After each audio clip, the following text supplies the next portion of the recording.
ಇಲ್ಲಿ ನೆರೆದಿರುವಂಥ ಸಮಸ್ತ ಸ್ವಂತರು ಮಹಂತರು ವಾಪಸ್ ಬಂದಿರೋದು ನೀವೆಲ್ಲ ನಿಜವಾಗಿ ಇದು ಭೂ ವೈಕುಂಠ ಇದ್ದಂತೆ ನೋಡಿ. ಇಂಥ ಸುಖ ಎಲ್ಲೂ ಸಿಗೋದಿಲ್ಲ. ಈ ಸುಖ ನಾವೇನೇ ಕೊಟ್ಟರು ಸಿಗದೇ ಇರುವಂಥದ್ದು. ಇದು ಎದು ಸಿಗುತ್ತಪ್ಪ ಅಂದರೆ ಕೇವಲ ಭಕ್ತಿಗೆ ಶ್ರದ್ಧೆಗೆ ಮಾತ್ರ ಸಿಗುವಂಥದ್ದು. ವರ್ಷ ಪೂರ್ತಿ ನಮ್ಮ ಜೀವನದ ಐಹಿಕ ನಮ್ಮ ಸಂಸಾರಿಕ ತೊಂದರೆ ಇದ್ದೇ ಇರ್ತವೆ. ಅದರಲ್ಲೇ ಮರಳುಗಾಡಿನಲ್ಲಿ ಓಯೈಸುವಂಥದ್ದು.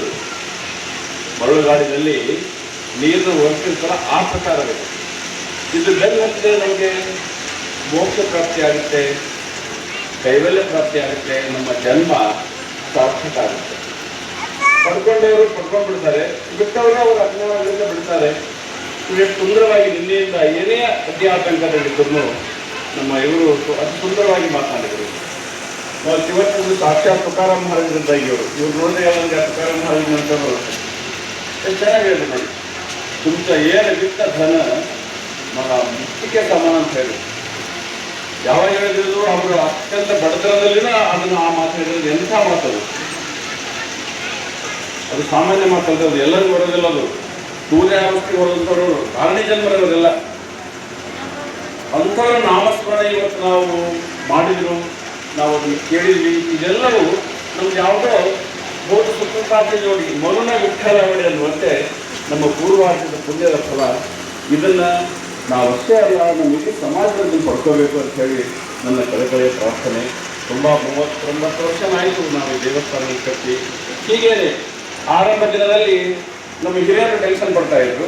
ಈಗ ರಾಮಚಂದ್ರರಾಯರು ನಾವು ಟೆನ್ಷನ್ ಹೆಂಗಾಗುತ್ತೋ ಏನೋ ಕಾರ್ಯಕ್ರಮ, ಹೆಂಗಾಗುತ್ತೋ ಏನೋ ಬರ್ತಾರೋ ಬರೋದು, ಯಾವ್ಯಾವ ಅವ್ಯವಸ್ಥೆ ಆಗುತ್ತೆ ನೋಡಿ. ಎಷ್ಟು ಸುಂದರವಾಗಿ ಆಗ್ತಾ ಇರುತ್ತೆ. ಇದಕ್ಕೆ ಏನು ಕಾರಣ ಅಂದರೆ ಮಹತ್ತರ ಕಾರಣ. ಇಲ್ಲಿ ಏನೇ ಅವ್ಯವಸ್ಥೆಗಳಿದ್ರೂ ಅವ್ರು ಇದನ್ನೇ ಸುವ್ಯವಸ್ಥೆಗಳು ಅಂದ್ಕೊಂಡ್ಬಿಡ್ತಾರೆ. ನಮ್ಮ ಅವ್ಯವಸ್ಥೆಗಳನ್ನೆಲ್ಲ ಸುವ್ಯವಸ್ಥೆ. ಇದು ಯಾರ ಗರಡಿಯಲ್ಲಿ ಬಂದವರು ಇವರೆಲ್ಲ ಅಂತಂದರೆ ನಮ್ಮ ಶರತ್ ಮಹಾರಾಜರು ಕರೆದಿದ್ರು.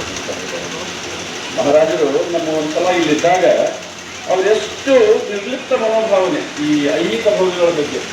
ಮಹಾರಾಜರೇ ಫಿಲ್ಟರ್ ನೀರಿಲ್ಲ, ಚಾಲ್ತಾಗಿ. ಮಹಾರಾಜರೇ ಫ್ಯಾನ್ ಇಲ್ಲ, ಚಾಲ್ತಾಗಿ.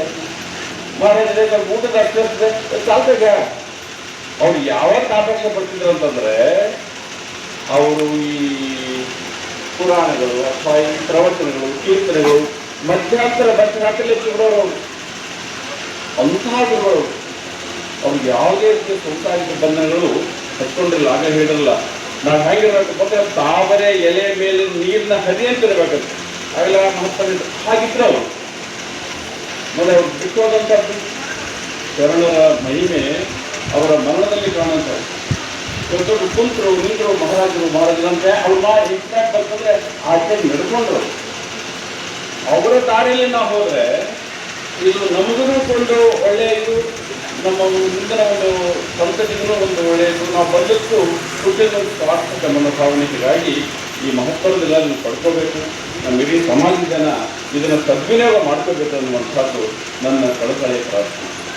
ಆಮೇಲೆ ಇವತ್ತು ಸಹಜವಾಗಿ ನಾಳೆ ಬೆಳಿಗ್ಗೆ ಒಂದು 8 ಗಂಟೆಗೆ ನಮ್ಮ ನಗರ ಪ್ರದಕ್ಷಿಣೆ, ಆ ನಂತರದಲ್ಲಿ ನಮ್ಮ ಗೌಡ್ರ ಮನೆಯಿಂದ ಆರತಿ ಮಾಡ್ಕೊಂಡು ಗೌಡ್ರಲ್ಲಿ ಭೋಜನ ಮಾಡಿಕೊಂಡು ನಾಳೆ ಸ್ವಲ್ಪ ಇನ್ನೂ ಹೆಚ್ಚಿನ ಜನ ಬಂದು ಪುಣ್ಯಾತ್ಮರಿಗೆ ಅತ್ಯಂತ ಗೌರವದಿಂದ ಬೀಳ್ಕೊಡುಗೆ ಸಮಾರಂಭ ಮಾಡೋಣ.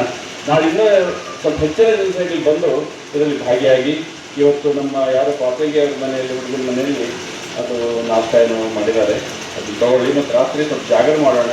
ಭಜನೆ ಕೀರ್ತನೆ ಏನೇನಿದೆ ಪ್ರತಿಭೆಗಳು ಅದನ್ನೆಲ್ಲ ಹೊರಗೆ ಹಾಕಿ ಅದನ್ನು ನಾವು ಇವತ್ತು ಏಕಾದಶಿಯ ಒಂದು ವ್ರತನ ಮಾಡೋಣ ಅಂಥೇಳಿ ನನ್ನ ವಿನಮ್ರ ಪ್ರಾರ್ಥನೆ.